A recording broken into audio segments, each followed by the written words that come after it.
আসসালামু আলাইকুম ও রহমতুল্লাহ। সুপ্রিয় শিক্ষার্থীরা, আশা করি তোমরা সকলে ভালো আছো। আজকের অনলাইন ক্লাসে তোমাদেরকে স্বাগতম। আজকে তোমাদের সাথে আছি আমি ফারুক আহমেদ, প্রভাষক পদার্থবিজ্ঞান, ক্যান্টনমেন্ট পাবলিক স্কুল ও কলেজ, রংপুর। তোমাদের সাথে আমি আলোচনা করতেছিলাম উচ্চ মাধ্যমিক পদার্থবিজ্ঞান দ্বিতীয় পত্রের একাদশ অধ্যায় জ্যোতির্বিজ্ঞান নিয়ে তথা অ্যাস্ট্রোনমি নিয়ে। ধারাবাহিক আলোচনার দ্বিতীয় পর্বে আজকে আমরা জানব মহাবিশ্ব সৃষ্টির রহস্য সম্পর্কে।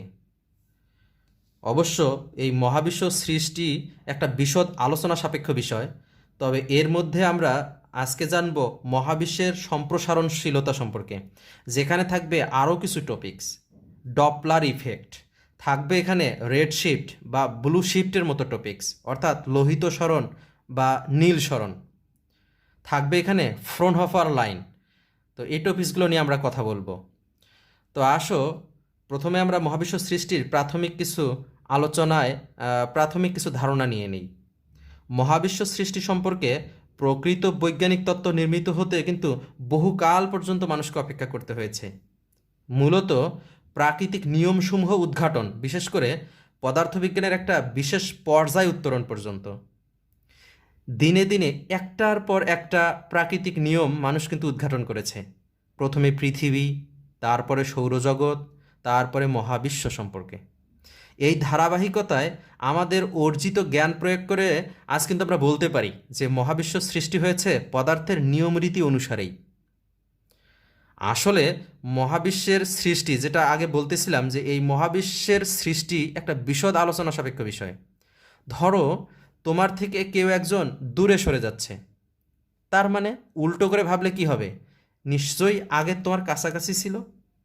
তেমনি এই মহাবিশ্বের উৎপত্তি জানার আগে আমরা জানি এই মহাবিশ্বের সম্প্রসারণশীলতা সম্পর্কে।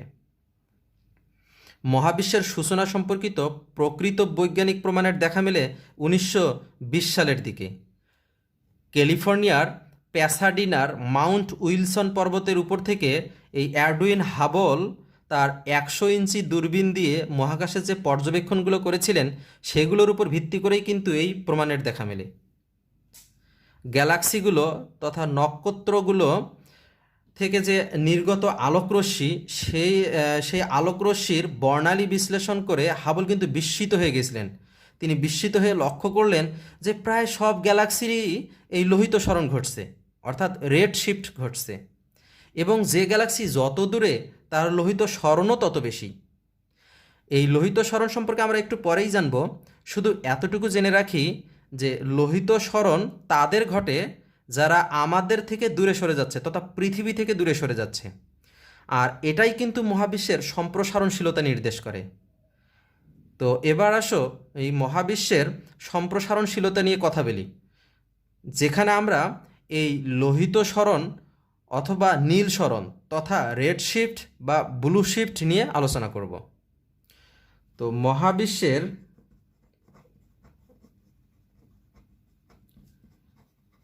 সম্প্রসারণশীলতা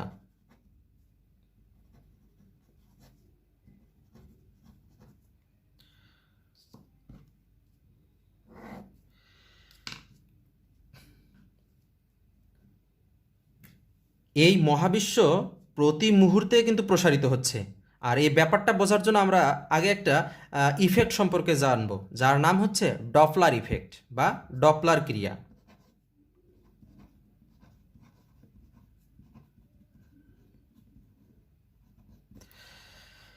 শব্দ তরঙ্গের ক্ষেত্রে ডপলারের যে ক্রিয়া রয়েছে তার অনুরূপী আলোর ক্ষেত্রেও এই ক্রিয়ারই ফলশ্রুতি হচ্ছে আলোক তরঙ্গের আলোচ্য লোহিত সরণ, রেড অর ব্লু শিফট।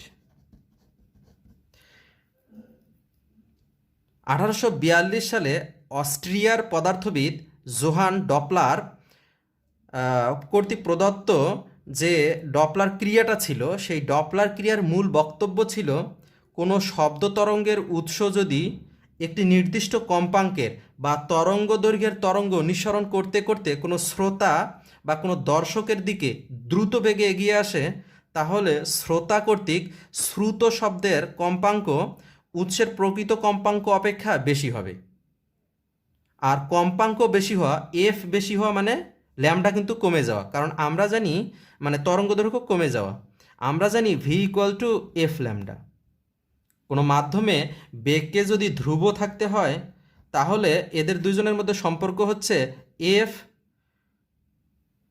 সমানুপাতিক 1/λ, অর্থাৎ এদের মধ্যে সম্পর্ক কিন্তু ব্যস্তানুপাতিক। কম্পাঙ্ক যদি বৃদ্ধি পায় তাহলে তরঙ্গ দৈর্ঘ্য হ্রাস পাবে, তরঙ্গ দৈর্ঘ্য যদি বৃদ্ধি পায় তাহলে কম্পাঙ্ক হ্রাস পাবে। তো উৎসটা যদি আবার শ্রোতা বা দর্শকের কাছ থেকে দূরে সরে যেতে থাকে তাহলে কিন্তু আবার উল্টো ঘটনা ঘটবে। যখন কাছে আসে তখন যেমন কম্পাঙ্ক বেড়ে যায়, দূরে গেলে কিন্তু তখন আবার কম্পাঙ্ক হ্রাস পাবে। অবশ্য এই ঘটনা উপলব্ধি করার পর্যায়ে যেতে হলে কিন্তু যে পরিমাণ বেগে চলা দরকার আমাদের, তত বেগে কিন্তু আমরা চলি না, তাই দৈনন্দিন জীবনে এই প্রভাবগুলো আমরা অনুভব করতে পারি না। তো যাই হোক, এই ইফেক্ট বা ক্রিয়া শব্দ তরঙ্গের বেলায়ও যেমন সত্যি, তেমনই কিন্তু সকল দৃশ্য অদৃশ্য বিকিরণের বেলায়ও সত্যি। যেমন ওয়াইফাই সিগন্যাল, যেমন ধরো মোবাইল নেটওয়ার্কিং সিগন্যাল ইত্যাদি। তোমরা হয়তো এটা পরীক্ষা করে দেখেছো যে আমরা মোবাইল টাওয়ারের যত কাছাকাছি যাই মোবাইলের সিগন্যাল কিন্তু তত ভালো পাই। তো এবার আসো যে দৃশ্যমান 7টা আলো রয়েছে, যে ভিজিবল লাইটগুলো রয়েছে, তার আদ্যক্ষরগুলো মিলে কম্পাঙ্কের অধক্রমে সাজানো যে বর্ণ সমষ্টি বেনি আসহ কলা, বেনি আসহ কলা। তো এই কথাটাকে স্মরণে রাখো। আর মনে করো বেগুনি আলো নিঃসরণকারী একটা আলোক উৎস তোমার কাছ থেকে দ্রুত বেগে দূরে সরে যাচ্ছে। ডপলারের ক্রিয়া অনুযায়ী আলোক উৎসের দূরে সরে যাওয়ার দরুন এই আলোর কম্পাঙ্ক কমে গিয়ে কিন্তু তোমার কাছে পৌঁছবে, এবং আলোক উৎসটি বেগুনি দেখার পরিবর্তে নীল বা আসমানি বা সবুজ, আরও যদি মানে দ্রুত বেগে উৎসটা দূরে সরে যায় তাহলে তুমি হলুদও দেখতে পারো। অর্থাৎ বস্তুটির বর্ণ কিন্তু লাল প্রান্তের দিকে সরে যাচ্ছে। এই ঘটনার নামই হলো রেড শিফট বা লাল সরণ। দর্শকের কাছ থেকে আলোক উৎস দূরে সরে যেতে থাকলে অথবা আলোক উৎসের কাছ থেকে দর্শক দূরে সরে যেতে থাকলে আলোর কম্পাঙ্ক কমে গিয়ে অর্থাৎ তরঙ্গ দৈর্ঘ্য বেড়ে গিয়ে আলোক বর্ণের লালের দিকে সরণ ঘটে। আর এর উল্টো ঘটনাই কিন্তু আবার নীল সরণ বা ব্লু শিফট। বিশেষভাবে এখানে যা স্মরণীয় তা হলো এই শুধু ভিজিবল লাইটই নয়, যে কোনো ধরনের তাড়িৎচুম্বকীয় তরঙ্গের কম্পাঙ্ক হ্রাসের বা তরঙ্গ দৈর্ঘ্য বৃদ্ধির ঘটনাকেই কিন্তু আমরা লাল সরণ বলবো, এবং কম্পাঙ্ক বৃদ্ধির বা তরঙ্গ দৈর্ঘ্য হ্রাসের ঘটনাকে নীল সরণ নামে আখ্যায়িত করব। আপেক্ষিক গতির উপর নির্ভর করে এই কম্পাঙ্কের কম বেশি হতেই পারে।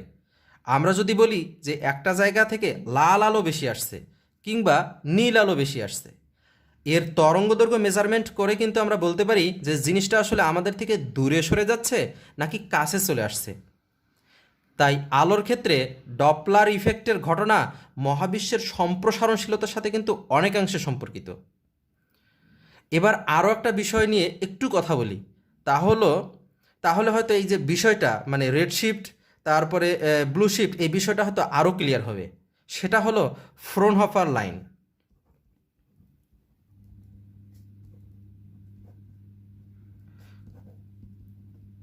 Fraunhofer lines. আমরা জানি যে সূর্যের সাদা আলোতে এক ধরনের বর্ণালী বা স্পেকট্রাম উৎপন্ন হয়। এই বর্ণালীতে যে বর্ণ বা রং বা কালারগুলো থাকে সেগুলোই হচ্ছে আমাদের এই বেনি আসহ কলা। জোসেফ ফ্রনহফার একদিন গবেষণা করে দেখলেন এই বর্ণালীর মধ্যে কিছু কিছু ডার্ক স্পট বা ডার্ক লাইন বা কালো রেখা দেখা যায়।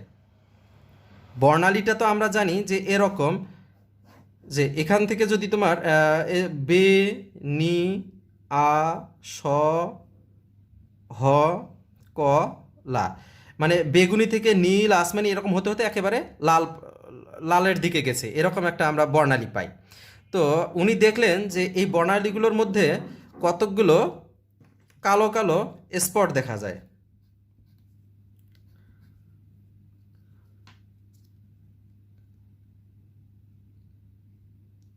মানে একেবারে যে স্মুথলি লাল থেকে নীলে গেছে এরকমটা দেখা যায় না, মাঝে মাঝে অনেকগুলো কালো রেখা দেখা যায়।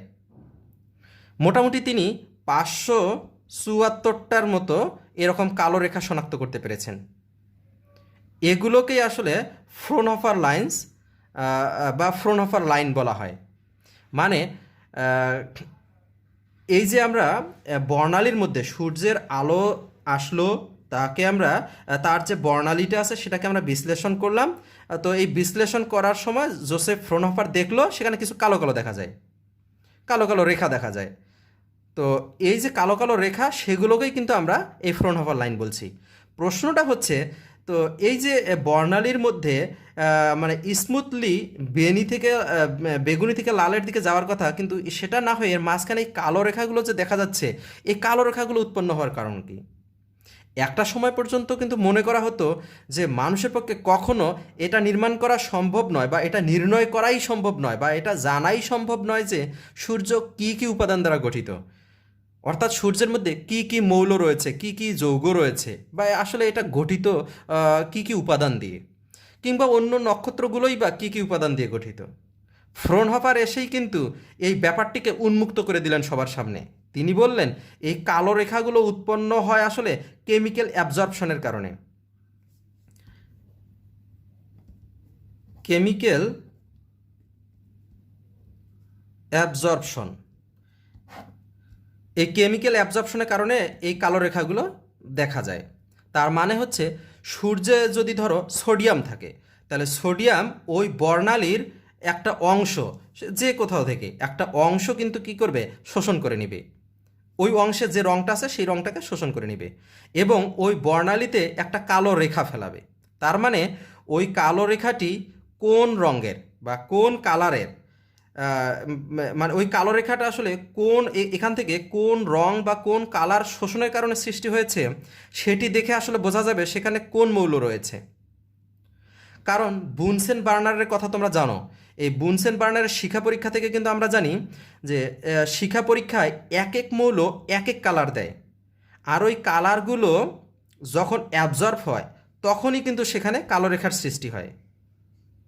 তার মানে সূর্যরশ্মির বর্ণালীর এই কালো রেখাগুলো বিশ্লেষণ করলেই আমরা বুঝব সেখানে কোন কালার শোষিত হয়েছে এবং সেটা কোন মৌলের বা কেমিক্যালের অ্যাবজর্পশনের কারণে হয়েছে।